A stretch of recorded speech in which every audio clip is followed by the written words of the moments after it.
Biakamal ka Nuer TV ano tukon ke ngin metod gwas me goro no de nyaka kon engich simply engich learning Thok Naath tin bana kwen gwas me no ka jana mene goro jeno biaka ngach ban kwen titi chol ka kwen okay ko la no kwen ngulut kanamo ka tong Nuer dire jegdi mi chawo kwen lut kenen numbers ka Thok English chwala ka kwen chwala ka numbers kwen a kel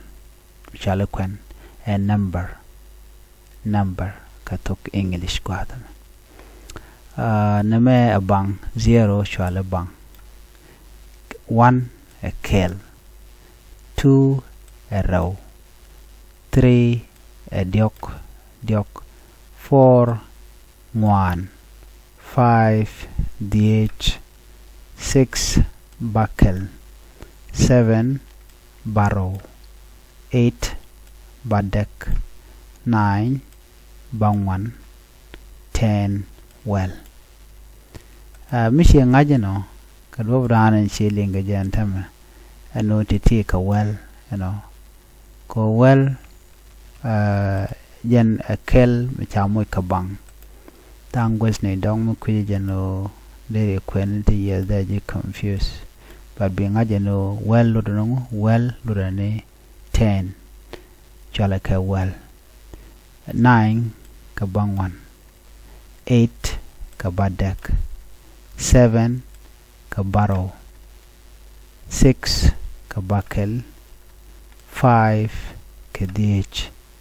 4 ka ngwan 3 ka diok 2 ka row 1 a kel 0 a bang bigor no be shongach mugor kon additional numbers ke kwen ne kon quarter kon ala na men shala core 100 shala core ka Thok Naath core me kit nono shala kit okay so jendan deten me which me cha number ya within lo mo ka do le say na me de cholde well kel kama cha mo ka karo ba cholde well raw ana ba shoni am well diok well ngwan well dh well bakel well barrow well badak well bangwan jendang raw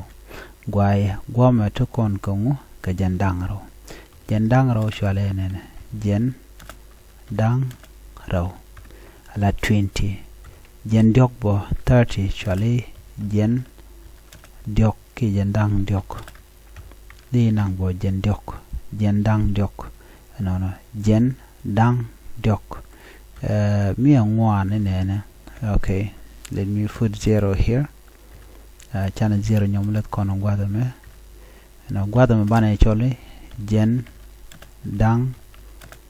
ngwan dia je shanga jen dang bakel jen dang barrow jen dang badak jen dang bangwan kwar kit wide kel mu wajak awen ono so titi de kan kon loka kwen ka Thok Naath mi jiram goro de kwen tong wadi jangach banakien de kwen ngach ani shuje paru jeno bi nyane ko ken biate kamal